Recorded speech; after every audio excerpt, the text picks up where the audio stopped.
స్నేహచిత్ర pictures banner పై R Narayanamurthy ప్రధాన పాత్రధారిగా స్వీయ దర్శకత్వంలో నిర్మించిన చిత్రం నిర్భయ భారతం.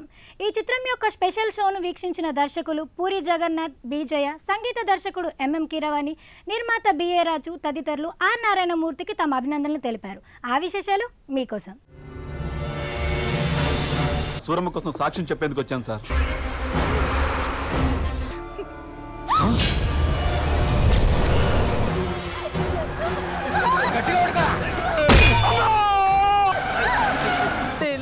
ఢిల్లీలో నీ బిడ్డను నా బిడ్డను రేపు చేసిండ్రంట.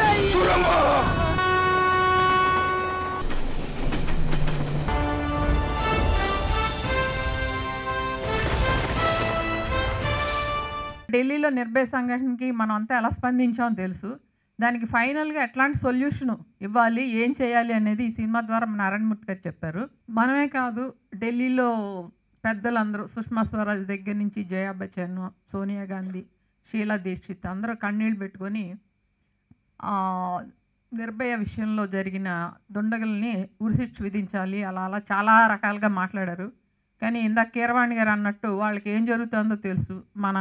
మనం ఏదైతే పే చేస్తున్నామో ట్యాక్స్ రూపంలోని మన ట్యాక్స్ డబ్బులు వాళ్ళు బిర్యానీలు తింటూ కూర్చున్నారు. ఆ సిస్టమ్ మారాలి అనేది మనందరం కోరుకునేదే, ఎప్పుడుని స్పందించేదే. అది చాలా గొప్పగా చెప్పారు ఇందులో నారాయణమూర్తి గారి నిర్భయ భారతం అనే సినిమా చూశాను. సాధారణంగా నారాయణమూర్తి గారు నిర్మించే సినిమాల్లో సమస్యలు, ఆయన డీల్ చేసే సమస్యలు ఎలా ఉంటాయంటే సెజ్ల మీద లేదా ప్రభుత్వం వారు పాస్ చేసిన ఫలానా జీవో మీదో దానివల్ల ఎఫెక్ట్ అవుతున్న పర్టికులర్ వర్గం తాలూకు బాధల గురించి ఉంటాయండి. అవి నాలాంటి సామాన్య మానవులకి అర్థం కాని విషయాలన్నమాట. ఫస్ట్ టైం నేను నిర్భయ భారతం చూసి ఒక లేమ్యాన్గా, ఒక సినీ గోయర్గా, ఒక సామాన్య మానవుడిగా, ఒక మనిషిగా స్పందించిన సినిమా అండి. ఎందుకంటే ఇందులో యూనివర్సల్ ప్రాబ్లం ఆయన డీల్ చేశారండి. ఒక అపశుభం తెలియని అమ్మాయిని మృగాలు లాంటి వాళ్ళు కొంతమంది బలాత్కరించి హత్య చేసిన ఉదంతో మనకు తెలుసు, ఢిల్లీలో జరిగింది. దాన్ని ఆధారం చేసుకుని ఆయన తీసిన సినిమా అండి ఇది. కర్త, కర్మ, క్రియ ఇందులో ఉన్నంతగా ఏ సినిమాలో నేను చూడలేదండి ఈ మధ్యన.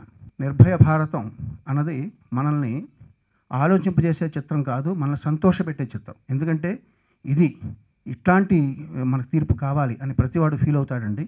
మీరందరూ చూసి ఆ సినిమా వల్ల మీకు కలిగిన ఉత్తేజాన్ని మిగతా వాళ్ళతో పంచుకుంటే కూడా నేను చాలా సంతోషిస్తానండి. కూతురు శీలాన్ని పంచాయతీలో పెట్టి నష్టపరిహారంగా డబ్బు కట్టలు పట్టుకొచ్చావు కదా, నాకు అందుకే పిచ్చి పట్టింది. నీలాగే ప్రతి తండ్రి ఆలోచిస్తే కడుపులో ఉన్న ఆడపిల్లలు కడుపులోని చావరు నాన్న. ఆడపిల్ల పుడితే ఒక ఆడపిల్ల మానాన్ని మార్కెట్లో పెట్టి వచ్చే నష్టపరిహారంతో ఇంకో ఆడపిల్లని చదివించి తండ్రిగా బాధ్యత నెరవేర్చుకుంటారు. ఇలా అయితే చివరికి ఆడవాళ్ళు మార్కెట్లో వస్తువులు అయిపోతారు నాన్న.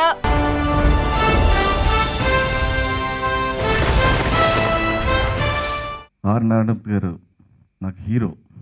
ఎందుకంటే ఆయన ముందు నుంచి సమాజం కోసం లేదా జనం చైతన్యం చేయడం కోసం ఆయన సినిమాలు తీస్తున్నారు. జనం చూసినా చూడకపోయినా, డబ్బులు వచ్చినా రాకపోయినా ఆయన జనం కోసమే పోరాడుతున్నారు. ఆయన ఈరోజు నిర్భయ భారతం అని సినిమా తీశారు. చాలా అద్భుతంగా తీశారు. అది ఎక్కడికి వెళ్ళి అందరూ అడుగుతుంటారు, సొసైటీకి పనికొచ్చే సినిమాలు ఎప్పుడైనా తీస్తారని మమ్మల్ని అందరూ అడుగుతుంటారు. కానీ మేము ఎవరూ చేయలేని పైన ఆయన చేస్తున్నారు ఆయన. అయితే అలాంటి సినిమాలు తీసినప్పుడు మీరు ఎంతవరకు ఆదరిస్తారో నాకు తెలియదు. బట్ ఇవాళ నారాయణమూర్తి గారు చేసిన ప్రయత్నాన్ని మాత్రం మెచ్చుకోవాల్సింది.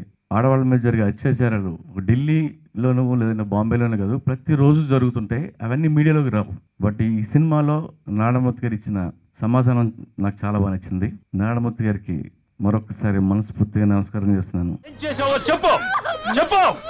బాబు లాయర్ గారు, బాబు లాయర్ గారు, ఆ కుర్రాడు నా కూతుర్ని 4 కోట్ల మధ్య రేప్ చేశాడయ్యా. కానీ మీరు ఇంతమందిలో ఈ కోర్టులో జడ్జి గారి ముందు, సాక్షుల ముందు నా బిడ్డను ఏం చేస్తావు, ఎలా చేయించుకున్నావని మీ మాటలతో రేప్ చిత్తం బాబు, చిత్తం.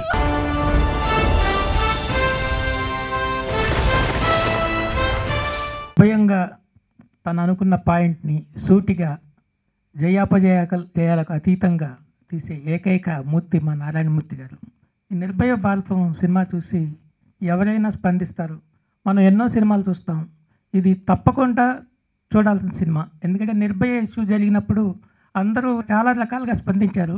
బట్ వాళ్ళందరూ కూడా అందులో కొంతమందైనా ఈ సినిమా చూస్తే ఇది సెన్సేషనల్ హిట్ అవుతుంది. ఢిల్లీ ఘటన ఏమైతే జరిగిందో ఆ ఘటన జరిగిన తర్వాత అది దేశానికి రాజధాని కాబట్టి, మీడియా ఉంది కాబట్టి, బ్రహ్మాండంగా కవర్ చేశారు కాబట్టి, అక్కడ యువత మేల్కొల్పింది కాబట్టి, అనన్య సామాన్యమైన పోవడం చేసింది కాబట్టి, సెంట్రల్ గవర్నమెంట్ ఆఫ్ ఇండియాని తల దించింది కాబట్టి, ఆ 14 డిమాండ్స్ని యాక్సెప్ట్ చేయించింది కాబట్టి ఆ నిర్భయ సంఘటన ప్రపంచవ్యాప్తంగా మొత్తం మారుమోగిపోయింది. దేశ రాజధాని ఢిల్లీలో ఆ ఘటన జరిగితే దేశ వాణిజ్య రాజధాని బొంబాయిలో రీసెంట్గా ఒక జర్నలిస్ట్ అమ్మాయి మీద బేపచ్చగా మరలా ఎగైన్ 6. అయితే దేవుడి దేవుడు ఈ అమ్మాయి బతికింది, ఆ అమ్మాయి చనిపోయింది. మన చెల్లిని ఎవడైనా చూస్తే మనకి ఎలా కోపం వస్తుందో అవతలోడి చెల్లిని కూడా మనం చూడకూడదనే బుద్ధి జ్ఞానం జ్ఞానం ఉండాలి. కాబట్టి ఇలా చేస్తున్న దుర్మార్గుల్ని తప్పు చేసిన వాడు శిక్ష అనుభవించాలి, ఇమ్మీడియట్గా పనిష్మెంట్ చేయాలి. అప్పుడే తప్పు ఎవరికైనా భయపడతాడు. అదే నేను సినిమా ద్వారా చెప్పాను. లక్ష్మిని ప్రియుడు వచ్చాను. Hello police station. దించు. మీరందరూ కూర్చోండి, కూర్చోండి, కూర్చోండి. చెప్పబోయి నన్ను ప్రేమిస్తున్నావా లేదా? ప్రేమించును. ఆఖరిసారిగా అడుగుతున్నాను, నన్ను ప్రేమిస్తున్నావా లేదో చెప్పు. ఎవడ్రా నువ్వు? ఎందుకు నా వెంట పడుతున్నావు? నీకు నాకు సంబంధం ఏంటి? వెళ్ళిపో. చెప్పు, లేకపోతే నరుకుతా. నువ్వు నరికినా సరే నేను నిన్ను ప్రేమించను. ఏయ్! అమ్మా!